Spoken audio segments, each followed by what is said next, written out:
Hello guys, good morning everyone. ఈరోజు మనం intermediate second year accountancy సబ్జెక్ట్లో చాప్టర్ 1 అయినటువంటి బిల్స్ ఆఫ్ ఎక్స్చేంజ్ గురించి డిస్కస్ చేయబోతున్నాం. సో లాస్ట్ వీడియోలో మనం బిల్ అండ్ చెక్ మధ్యన డిఫరెన్సెస్ వరకు కంప్లీట్ చేసుకున్నాం. రిమైనింగ్ పార్ట్ అనేది ఈ వీడియోలో కవర్ చేయబోతున్నాం. First important terminology. సో ఈ బిల్స్ ఆఫ్ ఎక్స్చేంజ్ చాప్టర్ చేసేటప్పుడు మనం కొన్ని టెర్మినాలజీని బాగా గుర్తుపెట్టుకోవాలి. అవేంటో ఒకసారి చూద్దాం. First one, acceptance of a bill.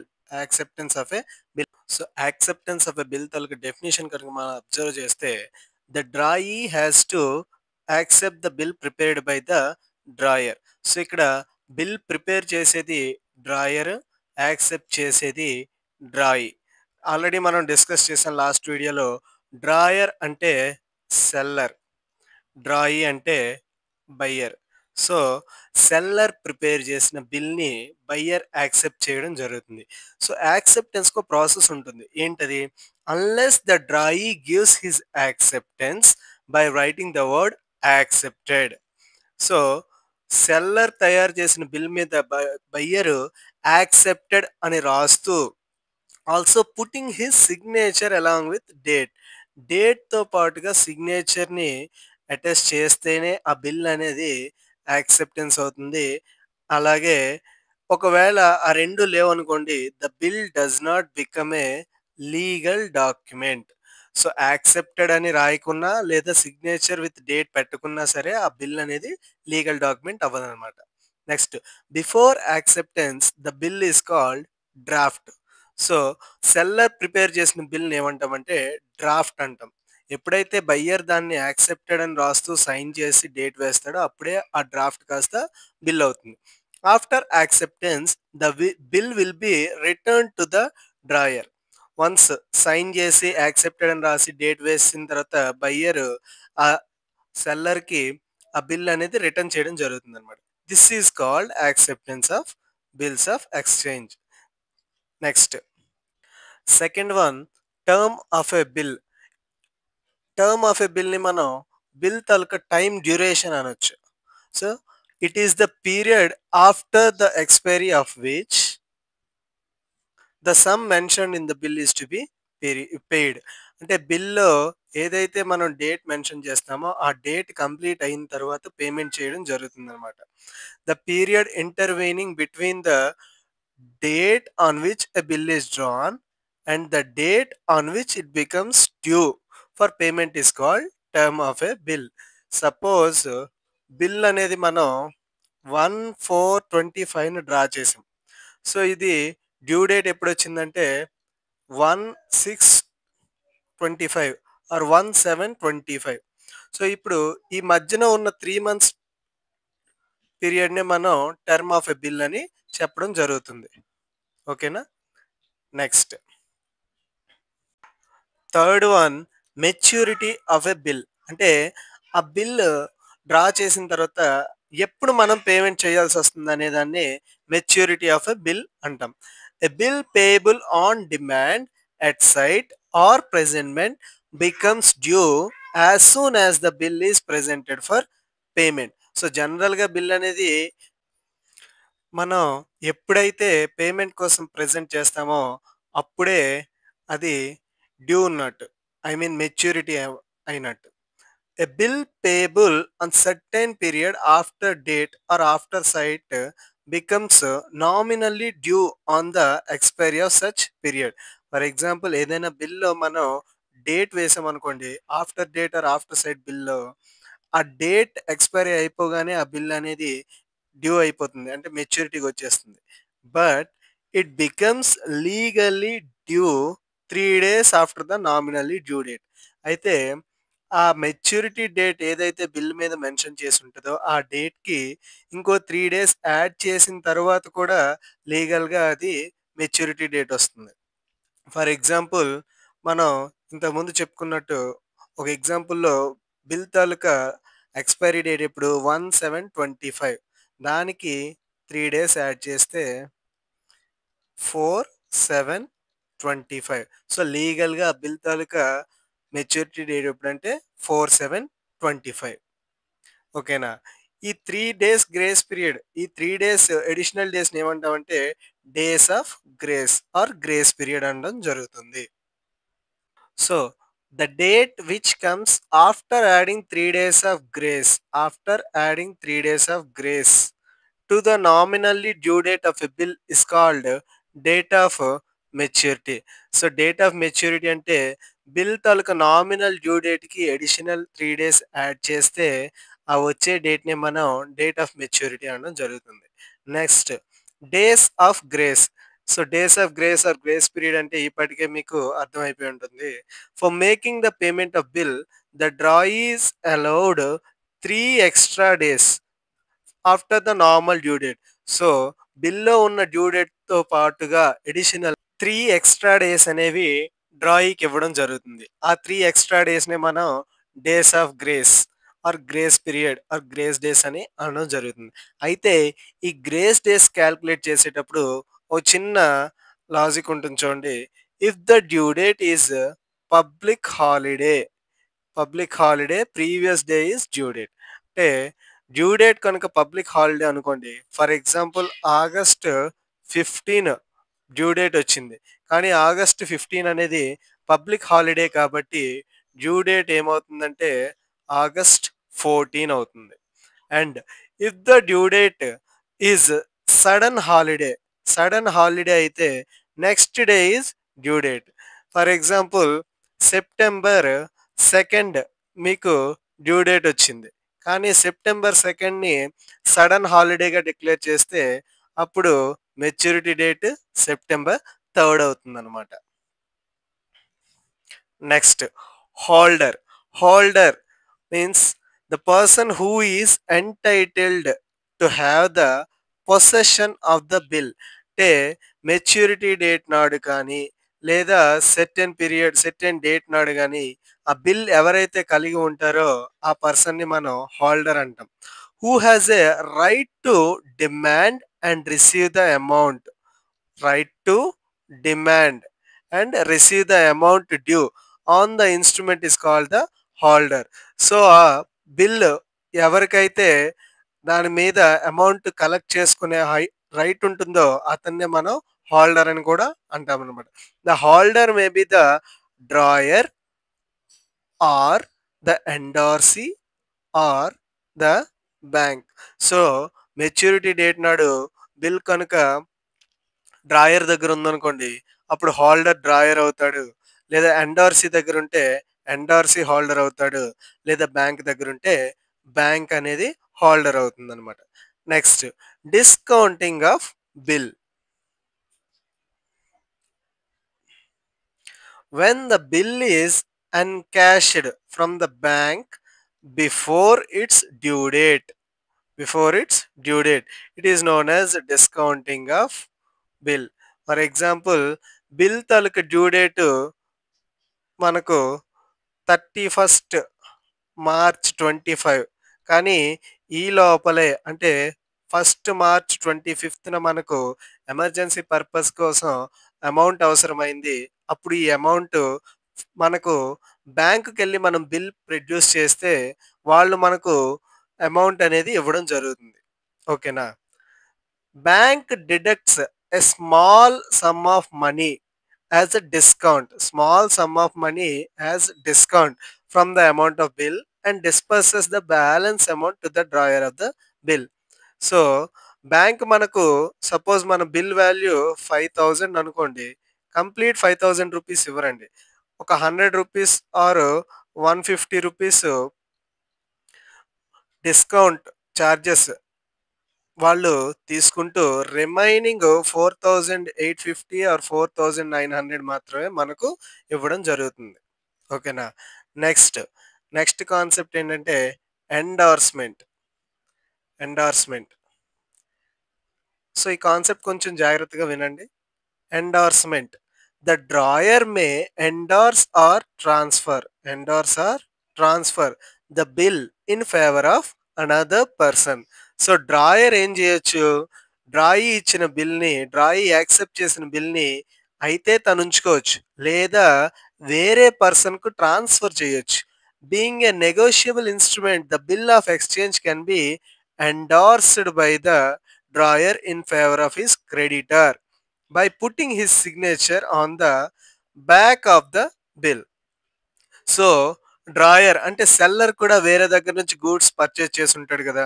So అతను కూడా క్రెడిట్ మీద పర్చేజెస్ చేస్తే ఆ అమౌంట్ పే చేయాల్సిన బాధ్యత సెల్లార్ మీద ఉంటుంది కాబట్టి సెల్లార్ క్రెడిటార్కి తన క్రెడిటార్కి ఈ బిల్ అనేది ఎండార్స్ అంటే ట్రాన్స్ఫర్ చేయొచ్చు. నెగోషియబుల్ ఇన్స్ట్రుమెంట్ యాక్ట్ మనకు ఈ ట్రాన్స్ఫర్ ఫెసిలిటీని పర్మిట్ చేస్తుంది అనమాట. అయితే ట్రాన్స్ఫర్ చేసేటప్పుడు బిల్ ఆఫ్ ఎక్స్చేంజ్ అంటే బిల్ మీద డ్రాయర్ సైన్ కంపల్సరీగా చేయాలి. అయితే ఎక్కడ సైన్ చేయాలంటే back of the bill. Bill తాలూకా బ్యాక్ సైడ్న మన తాలూకా డ్రాయర్ అనే అతను సైన్ పెట్టి ఎండార్సీకి ఇవ్వాల్సి ఉంటుంది. Next, the person who makes the endorsement is called the endorser. So ఎవరైతే ఎండార్స్ చేస్తున్నారో ట్రాన్స్ఫర్ చేస్తున్నారో అతన్ని మనం ఎండార్సర్ అంటారు. మనం సెల్లర్నే ఎండార్సర్ అంటాం. సెల్లర్ ఆర్ డ్రాయర్ ఇతనే కదా ఎండార్స్ చేస్తున్నాడు. Next, and the person to whom the endorsement of bill is made is called the endorsee. Person to whom the endorsement of bill is made is called the endorsee. ఎవరికైతే మనం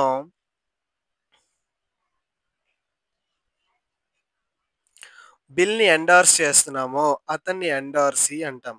for example ఇందాక చెప్పినట్టు creditor to seller అంటే సెల్లర్కి credit sales made చేసిన అతను. సెల్లర్కి credit sales చేసిన అతన్ని మనం ఎండార్సీ అంటాం. The endorsee can get the payment of the bill from the drawee. So endorsee can get the payment of the bill from the drawee. Buyer నుంచి ఈ ఎండార్సీ ఎవరైతే ఉన్నారో అతను బిల్ చూపించి అమౌంట్ తీసుకోవచ్చు అనమాట. If the drawee fails to pay the amount, the endorsee can claim the amount from the drawer. So ఒకవేళ buyer amount pay చేయలేదు అనుకోండి, అప్పుడు ఈ ఎండార్సీ అనే అతను ఎండార్సర్ ఆ డ్రాయర్ నుంచి అమౌంట్ అనేది కలెక్ట్ చేసుకోవచ్చు. దీనికోసం మీకు చిన్న ఎగ్జాంపుల్ చెప్తాను, జాగ్రత్తగా వినండి. సపోజ్ రామ్ అనే అతను రహీం అనే అతనికి సేల్ చేశాడు. సో ఇక్కడ seller, buyer. Bills of exchange టెర్మినాలజీలో చెప్పాలంటే డ్రాయర్, డ్రాయ్. నెక్స్ట్, ఇదే రాము రాబర్ట్ అనే అతని దగ్గర నుంచి పర్చేస్ చేయడం జరిగింది. సో ఇప్పుడు రాబర్ట్ ఈ రహీం యాక్సెప్ట్ చేసిన బిల్ని రామ్ ఏం చేశాడంటే రాబర్ట్కి ఎండార్స్ చేశాడు. ఏం చేశాడు? ఎండార్స్. అందుకు రాబర్ట్ ఏమవుతాడంటే ఎండార్సీ అవుతాడు. రామ్ ఏమో ఎండార్సర్ అవుతాడు. ఇప్పుడు మెచ్యూరిటీ డేట్ నాడు రాబర్ట్ బిల్ చూపించి రహీం దగ్గర నుంచి అమౌంట్ తీసుకోవచ్చు. If in case Rahim payment చేయకపోతే రాబర్ట్ సేమ్ బిల్తో రామ్ దగ్గరికి వెళ్ళి రామ్ నుంచి పేమెంట్ అనేది చేయించుకోవచ్చు, పేమెంట్ అనేది కలెక్ట్ చేసుకోవచ్చు. ఓకేనా? సో దీంతో మీకు ఈ ఎండార్స్మెంట్ కాన్సెప్ట్ క్లియర్ అయింది అనుకుంటా. Next, dishonour of bill. When the drawee or acceptor of the bill is fails to make payment of the bill on the date of maturity is called dishonour of bill. అంటే maturity date నాడు drawee అనే అతను amount pay చేయలేకపోతే ఆ పరిస్థితిని మనం ఆ సిచ్యుయేషన్ని డిజానర్ ఆఫ్ బిల్ అంటాం. It is nothing but a drawee fails to keep his promise. తను ఒక డేట్ నాడు పేమెంట్ చేస్తానని ప్రామిస్ చేశాడు. అయితే కొన్ని కారణాల వల్ల ఆ డేట్‌ని తను పేమెంట్ చేయకపోవడం వల్ల తన ప్రామిస్‌ని తను నెరవేర్చలేని వాడయ్యాడు కాబట్టి దాన్ని మనం డిజానర్ ఆఫ్ బిల్ అనడం జరుగుతుంది. Next noting charges. Next terminology ఏంటంటే noting charges. To obtain the proof of dishonour of a bill, it is recent to the drawee through a legally authorised person called notary public. So, తను payment చెల్లించాల్సిన టైంలో చెల్లించలేదు కాబట్టి, మళ్ళీ ఒక కొత్త బిల్‌ని తనకు అంటే డ్రాయీకి డ్రాయర్ పంపించడం జరుగుతుంది. అయితే నార్మల్‌గా ఇదివరకు పంపించినట్టు పంపించడం కాకుండా through a legally authorised person notary public అతని ద్వారా నోటరీ చేయించి ఆ బిల్‌ని పంపించడం జరుగుతుందనమాట. Notary public charges a small fee for providing this service known as noting charges. So, notary చేయడానికి నోటరీ పబ్లిక్ కొంత ఫీజ్ ఛార్జ్ చేస్తాడు కదండీ! ఆ ఫీజ్‌నే మనం ఏమంటామంటే నోటింగ్ చార్జెస్ అంటాం. Noting charges are paid to the notary public first by the holder of the bill, but are ultimately recovered from the drawee. So, first notary charges అనేది ఎవరు పే చేస్తారంటే హోల్డర్ ఆఫ్ ద బిల్ ఎవరు కావచ్చు? Drawer కావచ్చు, ఎండార్సీ కావచ్చు, లేదా bank. వీళ్ళ ముగ్గురిలో ఎవరైనా సరే నోటింగ్ చార్జెస్ ఫస్ట్ పేమెంట్ చేస్తారు. పేమెంట్ చేసినప్పటికీ ఆ నోటింగ్ చార్జెస్ అనేవి ultimately recovered from the drawee. Ending వచ్చేసరికి డ్రాయీ నుంచే రికవర్ చేస్తారు. ఎందుకంటే because he is responsible person for the dishonour. So, bill payment చేయకుండా డిజానర్ అవ్వడానికి రెస్పాన్సిబుల్ ఎవరంటే డ్రాయీ కాబట్టి నోటింగ్ చార్జెస్ అనేవి డ్రాయీ నుంచే కలెక్ట్ చేసుకోవడం జరుగుతుంది. Next bills sent for collection. So, it is a process when the bill is sent to the bank with instructions to keep the bill till maturity and collect its amount from the acceptor on the date of maturity. So, drawer ఏం చేస్తాడంటే drawee accept చేసిన బిల్‌ని బ్యాంక్‌కి పంపిస్తూ బ్యాంక్‌కి కొంత instruction ఇస్తాడు. ఏమని చెప్తాడంటే, ఈ బిల్ మెచ్యూరిటీ డేట్ వరకు మీ దగ్గరే ఉంచుకొని మెచ్యూరిటీ డేట్ నాడు ఈ బిల్ డ్రాయీ అంటే యాక్సెప్టర్ దగ్గర నుంచి అమౌంట్ కలెక్ట్ చేసి ఇవ్వండి అని చెప్పి బ్యాంక్‌కి పంపిస్తాడనమాట. దీన్నే మనం బిల్స్ సెంట్ ఫర్ కలెక్షన్ అనడం జరుగుతుంది. Next renewal of a bill. Sometimes the drawee of a bill finds himself unable to meet the bill on due date.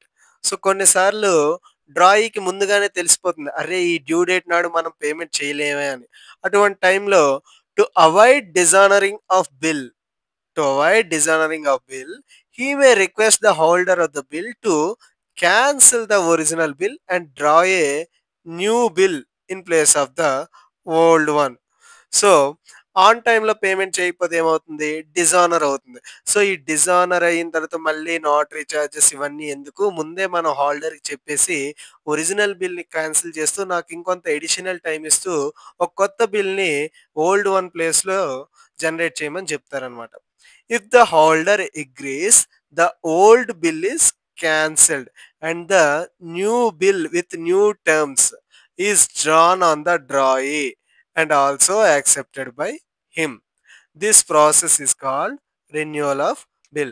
So, holder కనుక అగ్రీ అయ్యాడు. సరే ఏదో కండిషన్ బాలేదు కాబట్టి ఇంకో ఛాన్స్ ఇద్దామని. ఇప్పుడు ఓల్డ్ బిల్ అనేది క్యాన్సిల్ అయిపోతుంది. న్యూ బిల్‌ని న్యూ టర్మ్స్ అంటే న్యూ మెచ్యూరిటీ డేట్‌తో న్యూ టైమ్‌తో ఒక బిల్ జనరేట్ చేసి ఇస్తారు. అదే బిల్‌ని డ్రాయీ యాక్సెప్ట్ కూడా చేస్తాడు. ఈ ప్రాసెస్‌ని మనం రెన్యువల్ ఆఫ్ ఏ బిల్ అని అనడం జరుగుతుంది. Next retirement of A bill. When the drawee makes the payment to the bill before its due date, before its due date, it is called retirement of bill. Retirement of a bill. So, bill maturity date కంటే ముందుగానే amount pay చేస్తాడనుకోండి drawee. ఈ బిల్‌ని retire చేయడం జరుగుతుందనమాట. In such a case holder of the bill usually allows certain amount as rebate to the drawee. So, ఇటువంటి పరిస్థితుల్లో bill retire చేసేటప్పుడు drawer అనే అతను డ్రాయీకి కొంత అమౌంట్ రిబేట్ ఇవ్వడం జరుగుతుందనమాట. రిబేట్ అంటే బిల్ తాలూకు అమౌంట్‌లో కొంత పోర్షన్‌ను తగ్గించి పే చేయమని చెప్పి ఒక ఇన్‌స్ట్రక్షన్ ఇవ్వడం జరుగుతుంది. Next insolvency of acceptor. Insolvency of acceptor or insolvency of drawee. When the drawee or acceptor of a bill is unable to meet his liabilities on due date, the drawee becomes insolvent. In other words, an insolvent is a person whose liabilities are more than his assets. మనకు చాలా రెగ్యులర్‌గా వింటుంటాం. దివాళా తీయడం అంటారు. So, దివాళా తీయడం అంటే ఒక పర్సన్‌కి సంబంధించిన అసెట్స్, లయబిలిటీస్ ఈక్వల్‌గా ఉండాలి కదండీ! కానీ ఈ ఇన్సాల్వెంట్ పర్సన్ కేస్‌లో ఏమవుద్దంటే లయబిలిటీస్ అంటే అప్పులెక్కువుంటాయి. ఆస్తులు తక్కువుంటాయి. సో, ఈ ఆస్తులు అమ్మినా సరే అప్పులు తీర్చలేమనమాట. అటువంటప్పుడు ఆ పర్సను ఇన్సాల్వెంట్ అని డిక్లేర్ చేస్తారనమాట. దీన్నే ఇన్సాల్వెన్సీ ఆఫ్ యాక్సెప్టర్ అంటాం. ఇప్పుడు మనం థియరీ టాపిక్‌లో ఎండింగొచ్చేసాము. ఆల్మోస్ట్ థియరీ అయినా సరే, ప్రాబ్లమాటిక్ సమ్స్ చేయడానికి చాలా ఇంపార్టెంట్ కాన్సెప్ట్ అండి ఇది. Accounting treatment for bills of exchange.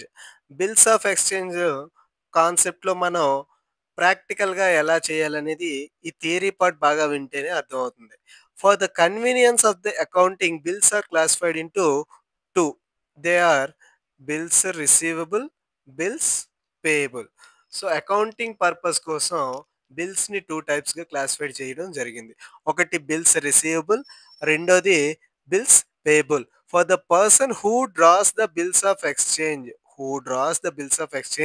And gets it back after its due acceptance. It is bills receivable. For the person who accepts the bill, it is bill payable. ఏం లేదండి, చాలా simple. ఎవరైతే drawer ఉన్నారో ఈ డ్రాయర్‌కి bills receivable అవుతుంది. ఎవరైతే drawee ఉన్నారో ఆ డ్రాయీకి బిల్స్ పేయబుల్ అవుతుందనమాట. సో, డ్రాయరే గదా బిల్ డ్రా చేసి యాక్సెప్టెన్స్ అయిన తర్వాత రిసీవ్ చేసుకుంటాడు. అందుకే డ్రాయర్‌కి బిల్స్ రిసీవబుల్ అవుతుంది. డ్రాయీ తన యాక్సెప్టెన్స్ ఇస్తాడు కాబట్టి దానికి బిల్ పేయబుల్ అవుతుంది. Next the same bill is both a bill receivable to the drawer who receives amount on date of maturity and a bill payable to the drawee who has to pay the amount on date of maturity. అంటే ఒకే bill ఒకరికి bill receivable అవుతుంది. ఇంకొకరికి bill payable అవుతుంది.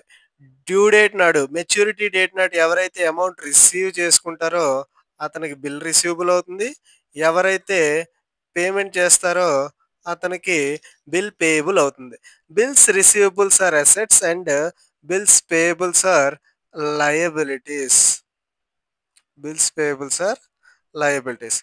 Bills receivables అనేవి assets అవుతాయి. డ్రాయర్‌కి bills receivable asset అయితే డ్రాయీకి బిల్స్ పేయబుల్ అనేది లయబిలిటీ అవుతుంది. Where more number of bills are drawn and accepted, subsidiary books called bills receivable books and bills payable book are maintained to record the particulars of the bills. So, ఎక్కువ bills కనుక మనం draw చేసి accept చేస్తే ఒక separate subsidiary books ఉంటుంది. ఈ subsidiary books concept మనకు already intermediate first ఇయర్‌లో వచ్చే ఉంటుంది కాబట్టి మీకు ఈజీగా అర్థమవుతుంది. సో, బిల్స్ రిసీవబుల్ బుక్ ఒకటి, బిల్స్ పేయబుల్ బుక్ ఒకటి సెపరేట్‌గా మనం మెన్షన్ చేయడం జరుగుతుందనమాట. Next if number of bills transactions are less, the bill transactions will be recorded in the journal. ఒకవేళ బిల్ రిలేటెడ్ ట్రాన్సాక్షన్స్ అనేవి తక్కువ ఉన్నాయనుకోండి, జర్నల్‌లోనే అవి రికార్డ్ చేయడం జరుగుతుందనమాట. Next methods of dealing a bill of exchange by drawer. So, drawer తనకు drawee accept చేసిన బిల్‌ని ఏ విధంగా ఎన్ని మెథడ్స్‌గా డీల్ చేయొచ్చంటే, first one, he may retain or keep the bill in his own possession. till the due date and realize the amount against it on the due date. So maturity date వరకు బిల్ని drawer తన దగ్గరే ఉంచుకుని maturity date నాటు డ్రాయీకి ఆ bill ఇచ్చి amount తీసుకోవడం ఒకటి. రెండోది, he may discount the bill with a bank before it's maturity when he is in need of money. ఒకవేళ మెచ్యూరిటీ డేట్ కంటే ముందు తనకి ఏమైనా అమౌంట్ ఎమర్జెన్సీ పర్పస్ కోసం అవసరమైతే తన దగ్గర ఉన్న బిల్ని బ్యాంక్ దగ్గర డిస్కౌంట్ చేసుకొని అమౌంట్ తీసుకోవడం రెండో పద్ధతి. He may endorse or transfer the bill to his creditor. తను ఎవరికైనా అప్పున్నాడు అనుకోండి, అప్పుడు అతనికి ఈ బిల్ని ఎండార్స్ చేయడం కానీ ట్రాన్స్ఫర్ చేయడం కానీ మూడో పద్ధతి. Last one, he may send the bill to the bank for collection. So బిల్ని మెచ్యూరిటీ డేట్ నాడు బ్యాంకర్ కలెక్ట్ చేసుకోవడానికి బ్యాంక్కి పంపిస్తాడు. ఇది ఇంకో పద్ధతి. ఈ 4 పద్ధతులను బిల్స్ ఆఫ్ ఎక్స్చేంజ్ డీల్ చేయడంలో డ్రాయర్ అనేవాడు ఫాలో అవుతాడనమాట. With this we have completed the theoretical part of bills of exchange. మనకు రిమైనింగ్ బ్యాలెన్స్ టాపిక్ ఏదైనా ఉందంటే journal entries, specimen journal entries అండి. దానికోసం సపరేట్గా ఒక వీడియో చేయడం జరుగుతుంది. ఎందుకంటే ప్రతి ఎంట్రీ కూడా మీకు ఎక్స్ప్లెనేషన్ ఇస్తూ చేయడం జరుగుతుంది. మీకు కనుక నా వీడియోస్ నచ్చినట్లయితే లైక్ చేయండి, మీ ఫ్రెండ్స్కి షేర్ చేయండి. For more accounting videos subscribe to Dheeraj commerce academy channel. Thank you.